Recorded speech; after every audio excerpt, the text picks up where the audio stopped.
All right, welcome back to the RockStop. Chris Contra here. I am very happy right now because on the phone line, I have a terrific actress. You guys may know her best as Becky Conner from the classic sitcom Roseanne. She was also excellent in Boys Don't Cry as Candace. This is Lecy Goranson. How you doing, Lecy? I'm good. Hey, what's up, Chi-Town? Right on. So, I mean, you're a native from here, Evanston. Hey, it's game day, right? Yeah, Go Bears. That's right. Bears open up tonight. So, right? Everyone's excited. Yeah, you follow sports much? Oh, yeah. Yeah. Don't we all, or not? I would hope so. I thought that was part of being near Lake Michigan growing up. Like, you automatically have to love sports, right? Yeah. I mean, that's kind of a rule around here. And so you're most of the Chicago teams, your teams, you've always been? I'm Cubs, Bears, Bulls, Nice. Blackhawks. Yeah. Yeah.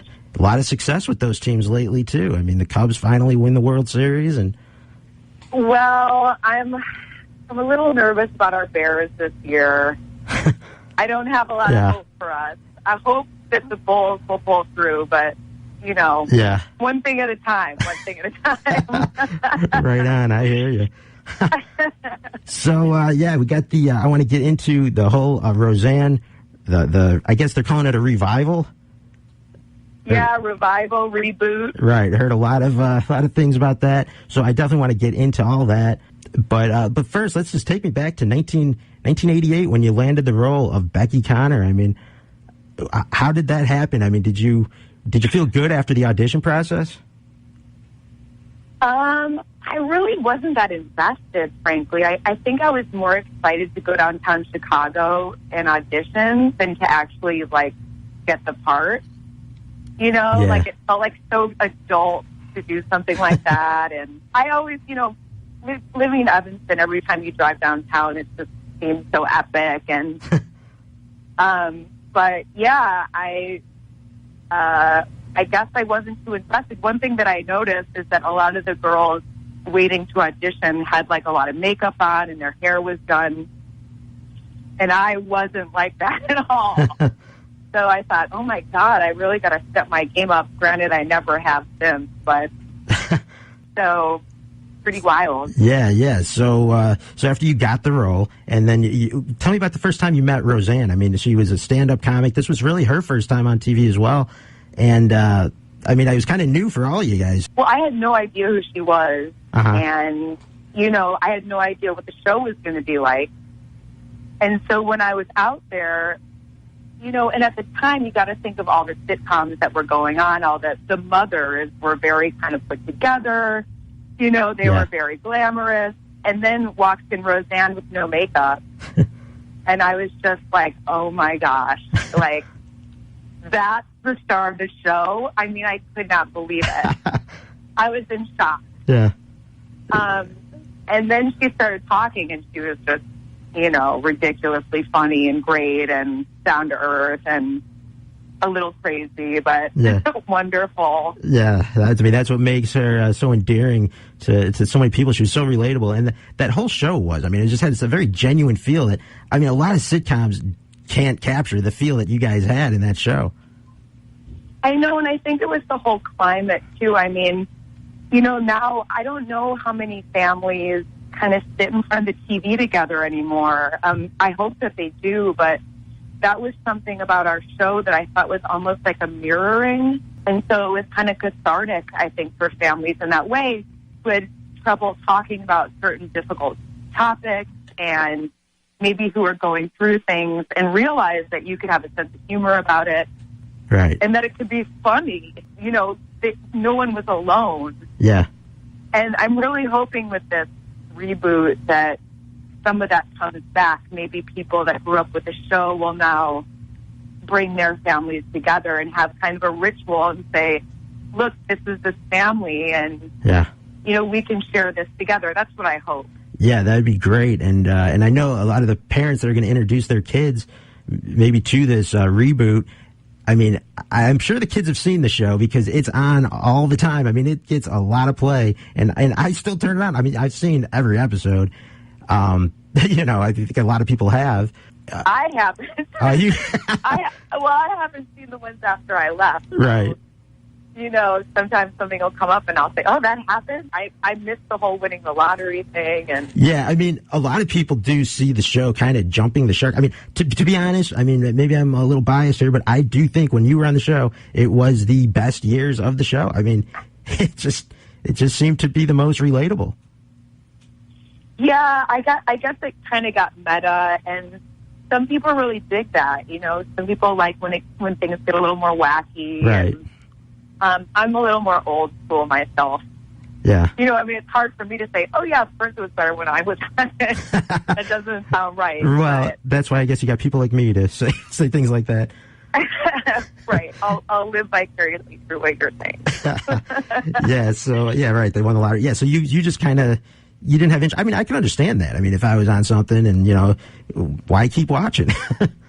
Yeah, and I didn't want to be a critic of it. Like, I just thought it wasn't fair. And also I went through a phase where I was kind of like, trying to be a poet after college and kind of, anti-commercial, yeah. whatever kind of punk rock fantasy I was still clinging on to in my 20s. Yeah. I finally gave in and got a television, but it was like one of those little white kitchen TVs. Yeah. And I have my friends over, and they'd say, what's the point? Why even have a TV if that's your TV? But it was pretty much to watch basketball, I would say. Right. So you had the punk rock ethics of an actress, I guess. Well, yeah, and it's funny because when I would come home, I've always really loved music, and when I would come back to Chicago, I would go to a lot of the garage shows, a lot of the hardcore shows in the suburbs and whatever, and they'd be like, hey, you're solo, you're corporate, and I was like, hey, I have a job. You're sleeping on your mom's couch. Right. Give me a break. Hey, I completely admire that you would still go to shows and stuff. Yeah, a lot of people. Wasn't that great when we could argue about who is more punk rock than the other person? I miss those days. Absolutely. No, man, it's me. So would you say you're a lot different than the character Becky in real life? Yeah, I would. Yeah. I would, but I really like Becky. It's funny because a lot of people who are my age come up to me and they say, kind of forlorn, oh, my sister was Darlene. And I was like, oh, that means you were Becky. And they're like, yeah. They were the not cool one. And I was like, hey, I always say, I'm like, Becky's the cool one. Again, I'm more punk rock. It's ridiculous. Yeah. But I think Becky's a whole character. She's not one-sided. You can't, she's kind of a mall girl, but she's also really sensitive, and she also has some issues, and, she's not just one stereotype. And that's something that I really appreciate about the writing on the show, is that they allow for that kind of dynamic character to, be shown, because that's the way real people are, I think. Right. And you... Or maybe that's just because everyone tells me that they think Becky's not cool. You got to defend her. Right. But, yeah. No, I think a lot of people thought Becky was quite cool. In fact, you were probably... Really? I think so. I think you were... I don't know if it goes hand in hand with being cool, but you were certainly a crush for a lot of young guys. Oh, well, that's cool. Yeah, absolutely. Wow, that's great. You don't hear that very often? Surprising. Really? No. No, all the guys that I know have said I had a crush on them. Really? Yeah. I hear that all the time. My friends are like, oh, yeah, he said you really had a crush on him. And I was like, no, I didn't. Right. So just some of the things that that was your first major job, right? Being on Roseanne? Well, I was a babysitter in Evanston, so if you are trying to infer that that's not major. All right, let me rephrase and say your first acting job. It was my first acting job, yeah, and I really had no designs to do anything professional at that age. It really was that I was studying at Tiven Theater Workshop in Evanston, and I was very happy being there. And because, the Cusacks went there, and Lily Taylor and Aidan Quinn and, Jeremy Piven.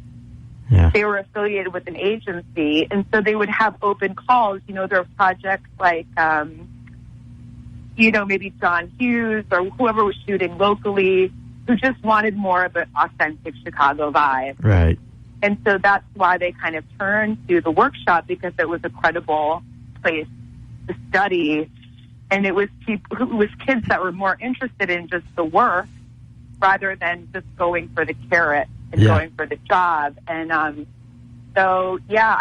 went on 2 auditions. My first was that movie, My Stepmother is an Alien or something. And then the second one was Roseanne. So, wow. So I mean, how did like memorizing lines and things go? I mean, is that difficult? To me, that seems kind of difficult to do. It can be. I mean, especially if you have, like, last summer I did a play here in New York, and it was just you always sit around and say, oh, I wish I had a bigger role. I really want a big role, and then you get a big role, and you're just think, oh my gosh, why did I ask for this? I mean, I'm being tortured. I mean, it's like that montage in Back to School with Rodney Dangerfield. Yeah.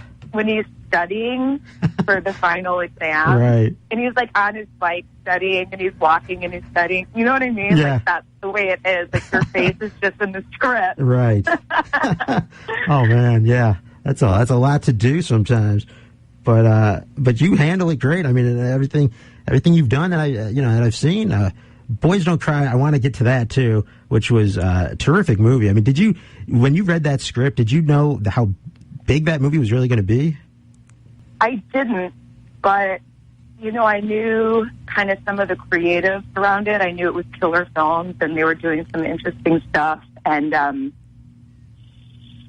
when I met the director, really, Kim Pierce, is really the driving force behind that film. I mean, she went to University of Chicago, but then she studied at Columbia just to make that film. Yeah. All of her efforts and just kind of the passion that she had for the whole story, that she interviewed everybody involved. She went to the murder trials, of the 2 young men, who were convicted of killing Brandon Tina. So it was just a labor of her passion. And at first, I actually auditioned for Brandon Tina, and Kim Pierce was just laughing at me hysterically. And I was trying to be really serious, like a guy. I was like trying to be a dude, and she was like, "This is hilarious." And I was like, "Hey, what about my mojo?" And she was like, "No." Oh. And then she brought me back in for Candace, who was the only character in that film that was a creation. Oh, really? Everyone else was based on a real person, and so Candace was kind of based on this actual woman who was murdered, Lisa Lambert. But because, for plot reasons, she became, kind of a character to help the story go along. Right. Yeah, I mean, you were excellent. I was just going to say, I mean, you were really excellent in that role, and it really showed off your diversity as an actress. Because, maybe a lot of people had only known you from Roseanne, and then they see you in this terrific movie playing that role of Candace, where you really handled it great. I appreciate that. I mean, part of it is, the commitment of the other actors who you're working with that really help bring your game up. I mean, everyone involved in that film was 100% committed. And that's, as an actor, that's really what you want, is to have diversity of roles. One of the things that really makes us sad is being typecast. Yeah. Because, the best thing to do is show all of your different colors and what you can do. And unfortunately, casting directors can be not very creative. Right. Yeah. Yeah, that's true. And I was really happy to see the success of that film, because, I mean, it is a very compelling movie. I mean, and to this day, I think it's very relevant. So, it's also hard to. I mean, most people who have seen that film have not seen it twice, because it's so harrowing. It is hard to watch again, but it doesn't take away from the great acting and great storytelling. Well, and when that film came out, our society was so different than it is now. It wasn't as, you know, accepting about transgender people and even gay and lesbian rights. And, you know, that whole spectrum just was in a totally different place. And it's been cool to see how that movie, you know, kind of helped society move along. So, like, so when you auditioned for that role and stuff, I mean, this was after your college days, your infamous college days, because a lot of people thought maybe you were moving away from acting after you left Roseanne to go to college, and I thought that too. I was hoping that I would have a job that was, you know, more normal at the time, but oh well, it didn't work out. Hey, acting seems to be your calling, and you're doing it quite well. So I don't think too many people are disappointed that you've gotten back into it. And so speaking of why, you know, when you left Roseanne, was that a decision you made as college years were approaching, and you thought this for a while that was what you were going to do? Oh yeah. I mean, I think, you know, I mean, growing up in a college town, that's kind of in the ether. And, you know, fortunately, I grew up in a town that had a great school system. And a lot of people got a great education. And so education was an important thing and something that I always valued. And when I was in LA and I was shooting Roseanne, you know, unfortunately, my education came second. And that was frustrating for me because I really liked school, and not just the academic angle, but the social angle and being on teams and, you know, being around my peers and feeling that camaraderie. And that was something I was very lacking in Los Angeles, and that I really craved to have because it's like parts of myself that were neglected.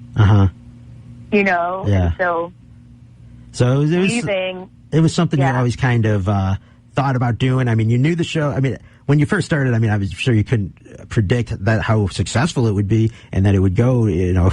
I think it ended up going 9 seasons, and you know, you did 4 full seasons, and then some of season 5, and then they had to write the storyline to kind of, you know, you married Glenn Quinn's character, and it was like getting to a point where, yeah, you had to kind of move on, like you're saying, to college, and the show was still very successful. Yeah, and I guess, I mean, I knew I had to take a break. I didn't really know how to work that out, but I also knew that I really wanted to do well in college, and I couldn't just kind of, you know, put that second then. I mean, I had to prioritize, and it was a sacrifice, but it was something that I really wanted. And yeah. And looking back, I mean, a lot of people say, oh, you know, looking back, was it the right decision? Did you want to stay on the show? Should you have done it differently? What are your feelings on that? I mean, every day I hear from one of my college friends, and I built this whole life. And to me, that is so much more than any kind of success. I mean, having the people in my life that I have, and, you know, going to a place where I mean, just being able to read and study and learn how to learn. Yeah. It was just invaluable to me. Right. And that's why it exists. That's why there are those 4 years to do it, or, you know, 6 years, or however many years you want to do it. But it's there for a reason. And, you know, of course, I think we all think, what if I did something differently? Yeah. You know, what if I didn't move here or did this? But I've never been one of those people that's just like a career person. And some actors are very driven in that way, that they put career first. And for me, I love working, but, you know, it's really more about my personal life and being happy is a priority. I mean, I think that's incredibly admirable, because you see so many kid actors that have such a difficult time because they don't know how to function after their acting days, and they don't have some type of real life abilities. I mean, they're just acting. So to do what you did, I mean, I applaud it. I think it was like you said, the right thing for you. Well, it's sad because I think some people, that's where they get their validity. That's how they feel like they matter. Is if they're, either famous or they have a big job or whatever, and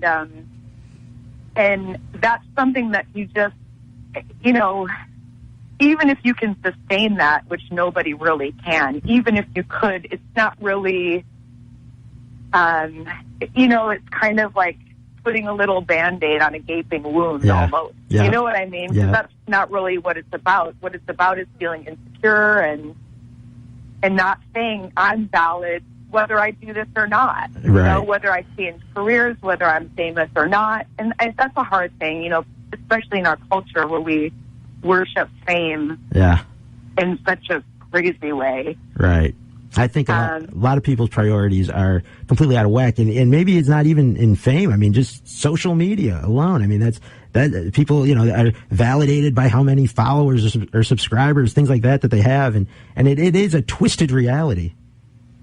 Yeah, it's kind of like an addiction, I think, for people, and I wish that there was kind of another force to counteract it. Yeah. Because it's so predominant in our society. But I'm not sure of an answer, but I guess we'll have to just wait and see where all this goes. Let's figure it out. All right, we've got a few hours to figure this one out. But so, just getting back to Roseanne for a minute, your time on the show. So after you left the show, did they discuss with you what would happen with the Becky character? That they were gonna bring in somebody to sort of fill your shoes?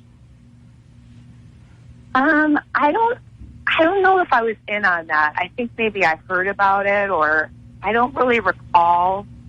But I guess I was kind of surprised, but I thought, it's their, I can't, it's not my call. Right. Yeah. Obviously, Yeah, I mean, they were going to do what they had to do, I guess. I mean, nothing against Sarah Chalke. I think a lot of fans, though, had a real hard time accepting her as the Becky character. I mean, you established her so well. You gave her that, as you were talking about earlier, she was a mall girl, but she had a definite edge to her. I guess that's where your punk rock ethics come in. But that's something Sarah Chalke really did not bring to the table. Yeah, I think she's a little softer than my Becky. Yeah. I mean, I didn't mean that to sound judgmental, but no, I think just, you're right that I'm a little more edgy. Yeah, it was just, I mean, I think most fans of the show would kind of agree on that. That it was just, it almost seemed like she wasn't a Connor to me. I don't know, but right. Well, I mean that's a really hard thing to step into. I give her a lot of credit for that because what are you going to convince people of? I mean, I guess it's just that it was a big job for her. Oh yeah. I mean, it's nothing against her as an actress. I mean, I've seen her in other things. She's a good actress. It's just that role was so well established, I think. Right. Well, then again, I've never seen her on it, so I don't know. That's true. But I've met her, and I really like her. She's a cool lady.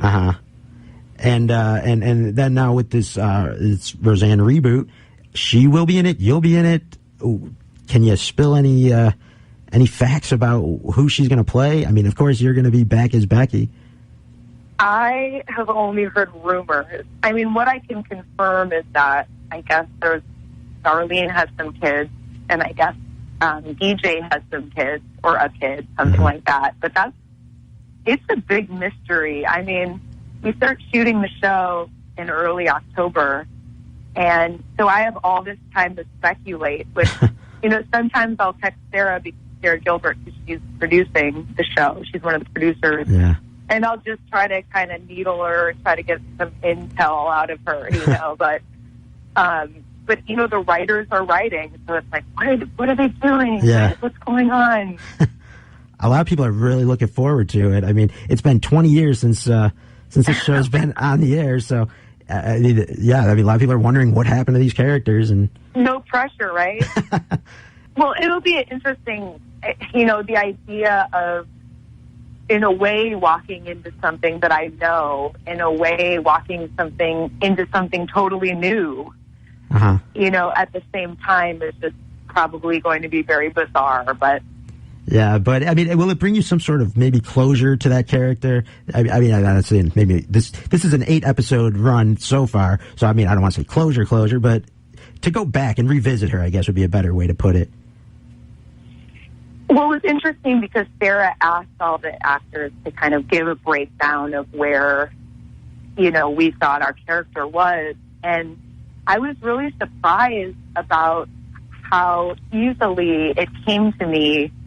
Again, this is my own theory. This isn't what the writers are writing per se, but just like kind of the details and like who she is and what happened to her. And I was, I really put a lot of thought into it, but it also was like, oh, well, of course she's doing this and whatever. But I have a feeling that the writers are going to take it in a different direction than what I said, but yeah, we'll see. Right. We will indeed see. I mean, when Becky was first starting to date on the show, it seemed like the producers or the writers wanted to put her with a sort of a rebel guy. And then eventually Glenn Quinn, the late, great Glenn Quinn, filled that role quite nicely as Mark Healy. So, I mean, was that something like they were talking about, like a bad boy for Becky? They didn't really run things by me. I would just show up and see the script and say, oh. But I think that part of me being, in terms of plot, me being with kind of a bad boy rebel guy is someone that my parents aren't going to like. So there's going to be an automatic conflict. Right, so I think, that makes for more interesting drama. Definitely. If I don't bring home the perfect boyfriend with the bow tie and, whatever. Right. With the bow tie, I don't know what that means. You know what I mean. I know what you're saying. In fact, I remember one episode where they kind of had you, after you and the Mark character broke up, they had a guy come in and sort of like that all-American football player type guy that you were dating, and they made a joke, like at the end of the episode, he was a rebound boyfriend, and he wouldn't stay around for future episodes. Oh, right. I think because, like, John or Dan or something was, like, excited because he was, like, a real guy's guy, and meanwhile, I was, like, trying to move on. I was depressed, but I was dating this other guy. Right. I vaguely remember that, but... Yeah. So, yeah, they seemed like they got the joke, too, and the interesting thing about Glenn Quinn, who played Mark on the show, your boyfriend, eventual husband, he was, I mean, I don't know if he was originally scheduled to be on the show for as long as he was. I mean, he was really on until the end, even with Sarah Chalke and everything. He just became a very likable guy. He was he was a lovable guy. He really was just such a good person and a talented actor, a joy to work with, a pleasure to be around. Yeah. Losing him was such a huge tragedy. It was shocking and sad, and I hope that the show honors him in a tasteful way. That's something that, I mean, it's a sitcom, so you don't want to get too heavy, but I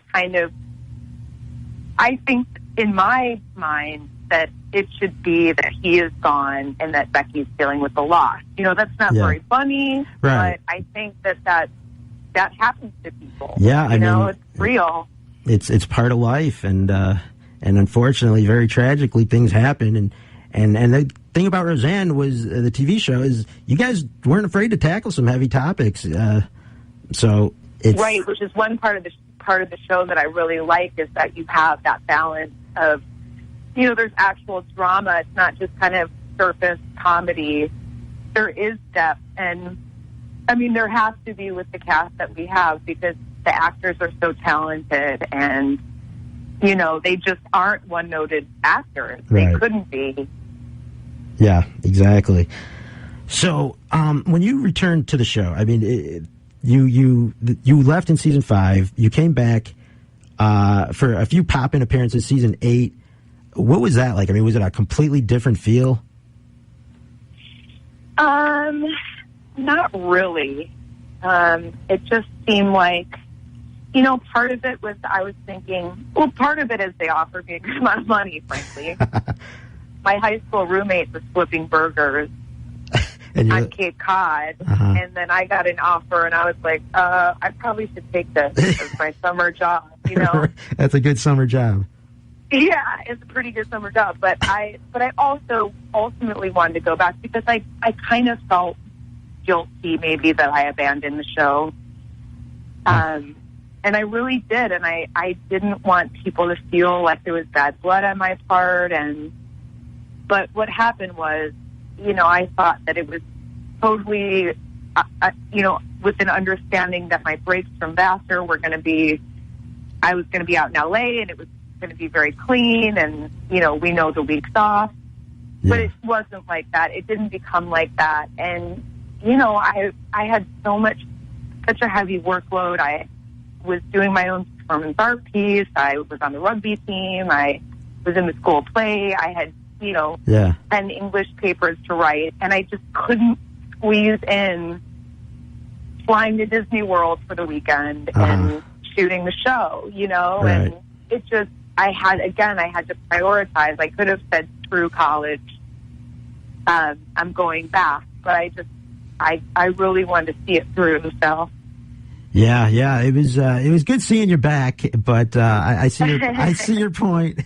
I was a lot of people were hoping that you would stay on, but like I said, the show had changed so much. I mean, you wouldn't know, you didn't really watch it, but it changed so much that it almost felt like the early years, that was your time to shine on it. So I mean, you did that great. Do you have any favorite episodes you did during those times? I mean, just ones that really stand out. Great time shooting them. Well, of course, our Halloween shows. Oh yeah, were always really fun.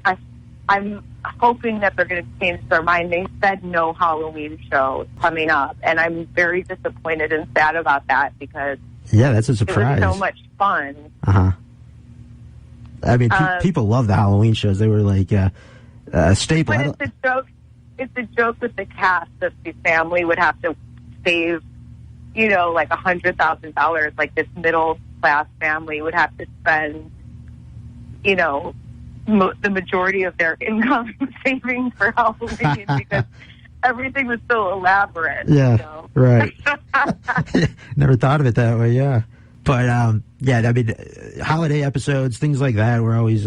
Halloween was like the Roseanne. I don't think any show came close to doing a Halloween show like you guys.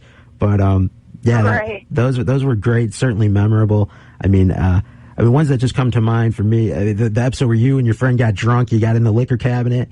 That was a classic. My friend just sent me a message and said that she watched that episode with her daughter. And now she's worried that she's going to want to start drinking. And I said, well, didn't you guys watch the part where I was like really hungover? Yeah, right. It was horrible and my parents were teasing me. What about that part? Right. Focus on that part. It certainly had a good resolution, I think, that showed a lot of kids the dangers of drinking. That's right. And the consequences. That's very important. Yeah, and I felt like, a lot of subjects were dealt with, and I felt like it wasn't too heavy-handed, it was just kind of like, how do we deal with this situation? And it felt real, Yeah. Granted, the episodes where I, like, farted in class. Right. And then there was one where I said that I flipped the bird in the school picture. I mean, those episodes, when they aired, and I went back to ECHS, that wasn't a good time. Oh, yeah. Guaranteed I heard about it from my classmates. No question. I mean, it was a little embarrassing, you know what I mean? Oh, I could imagine. I mean, going from Hollywood where you're doing it in front of a studio audience and then doing it, having to hear about it in a classroom. I don't think people really think about that, but that's a very good point.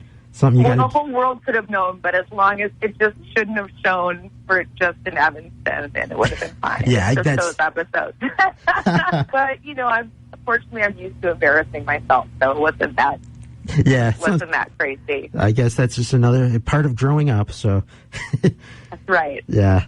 As far as the reboot, can you tell me anything about, did they mention like ignoring certain things? I mean, like as far as a lot of crazy things happen in those later seasons. Are they just going to kind of act like those didn't happen, you think? I don't know. I mean, you mean like Dan's death? Yeah, there was that. Which I don't really know about.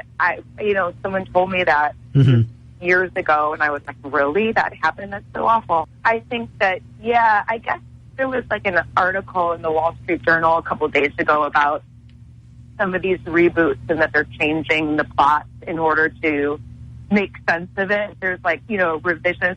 And it's funny, people, have said to me, they're like, well, Dan's dead. How are you going to deal with, asking me like I'm a writer, how are you going to deal with it? And I'm like, well, John Goodman is alive. And, there's this thing called art that's like not the exact same thing as reality. So I'm sure that, it's okay to kind of jump back into a different place and time. Right. I think and take some artistic liberties. You know what I mean? Yeah, absolutely. I mean, I think that's the best way to handle this, and I'm really looking forward to it. So it's definitely on my watch list this upcoming. When's it going to air? Early 2018, or do we know? Yeah, exactly. Yep. Yeah. Okay. So that's 18. That's going to be very, very cool. So I wanted to ask you this real quick about some of the controversies during the show while you were still on it. Of course, there was Roseanne doing the national anthem and catching all kinds of problems with that. What was the feeling on set like during those times? Oh, you mean when we were getting death threats? Oh, it was great. Oh man. Yeah, it was very intense. I mean, that's part of with great popularity comes great responsibility or consequence. I don't know. I don't know if I felt scared, but there was definitely just like an outrage. Yeah. About it, and yeah. I mean, there was I think a lot of people maybe. I mean, they saw that as very disrespectful, but anybody that I think knows Roseanne sees that she's got a. She's disrespectful. Well, all right, I'll go with that. But yeah, it was. Well, I mean, she's not. I don't think she's necessarily about making everybody happy all the time. Right. You want to put it that way, That's a good way to put it. And then like Tom Arnold. Laugh maybe. Right. But people got to have a bigger sense of humor these days. And those days, I guess. But Tom Arnold on the show, what was that dynamic like? Because it got very unusual later on. Well, that's a hard thing to talk about because there was so many. It's not just kind of one thing that was going on. It was so many, just around that. I mean, they were in a relationship. So whatever is going on there, kind of, he became a producer while they were in a relationship. And I think, it kind of reminded me of, for me, at least, I think maybe the younger cast. That we kind of felt like it was like the new boyfriend coming in. You know what I mean? Yeah. So we weren't totally maybe accepting of him and embracing of him because I feel like, part of it is it felt like a family too, even though it was our art family. Sure. It still felt that way. And you have this very similar feelings of, being protective of people and being invested. And, but I also think that, not everyone is the star of a huge sitcom every day. And that's a really hard thing to deal with on a personal level. I mean, the pressure and the stress and the expectations. Yeah. So I kind of feel like Tom maybe was more kind of diverted her in a way that maybe she needed at the time. Right. Yeah. And on some level. I hear you, right. And I mean, it just became sort of like a lot of tabloid stories and I mean, but was everybody kind of just focus on the project at hand and try to, not concentrate on a lot of that tabloid stuff? Yeah, I mean, I think you couldn't help but see it. Right. Because it was everywhere at the time. From my memory, it was just wherever you looked, there it was. Uh-huh. I guess maybe I was glad that it was not me, it was somebody else, but I think maybe, again, people really want to keep in the media. They want that attention. They want to feel relevant. And, I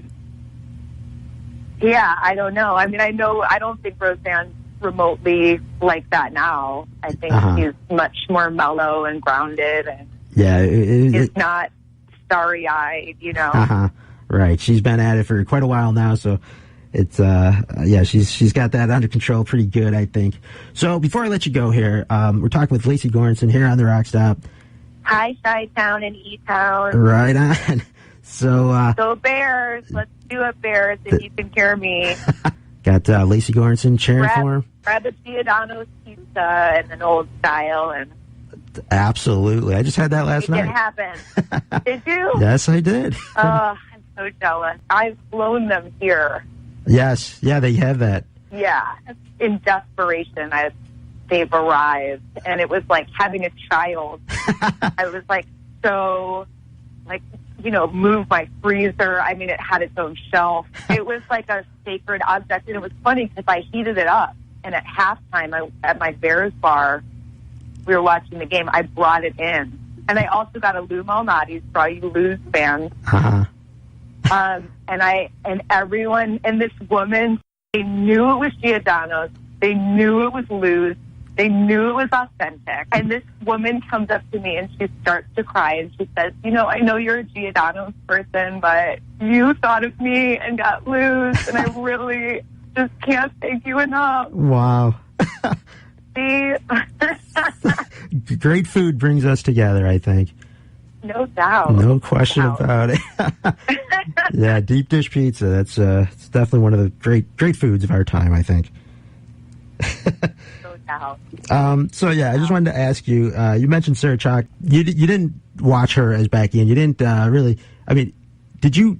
How many times have you hung out with her? I mean, I remember the episode of Roseanne where you guys did that Patty Duke spoof. I mean, was that even, right? Yeah, I remember that one. But you guys, we met that time, and then I think we saw each other at the TV Land Awards, and then the next time I saw her on the street in New York one time. Uh-huh.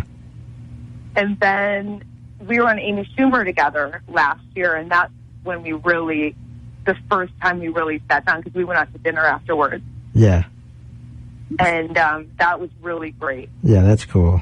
I remember you mentioned the TV Land Awards, and you guys kind of would get together, the cast, after all those years. I remember you guys got together on Larry King in, I don't know, it was probably 10 years ago. That was a little awkward. I mean, Larry King, I'm not sure he's ever even saw the show. Oh, really? I don't know. I mean, he seemed like he was kind of in the dark on a lot of the topics. I remember seeing that a long time ago. I mean, how was that experience? I was living in Brooklyn at the time. I was living in Red Hook. Uh-huh. And he's from Brooklyn. Oh, okay. So that's what I remember, is just talking to him about Brooklyn and how it's changed. And he couldn't believe I lived in Red Hook, and, he was asking about his old neighborhood and all that stuff. But, I don't know. That was kind of maybe a little weird. Yeah. Yeah, just something I noticed. I don't know. I was like, I'm not sure he saw it, but at least you guys got to talk about Brooklyn, I guess. Yeah. Yeah. So, all right. This has been great talking to you. The show, you're starting to shoot it in October, and then we hope to see it in early 2018 on ABC, right? Indeed, yep. Everybody watch it. Yeah. Giordano's pizza, and I could be a spokesperson. Well, the pizza is that good, so. It is. Yeah, I'm sure everybody here will be tuning in and just really ready for Roseanne to be back. Let's do it. Let's do it. All right, Lecy. Thanks so much for doing this interview, and it was really great talking with you. You too. Hi, Mom and Dad, and hi, Evanston friends. Love you guys. Right on. All right, Lecy. Take care. Take care. Bye.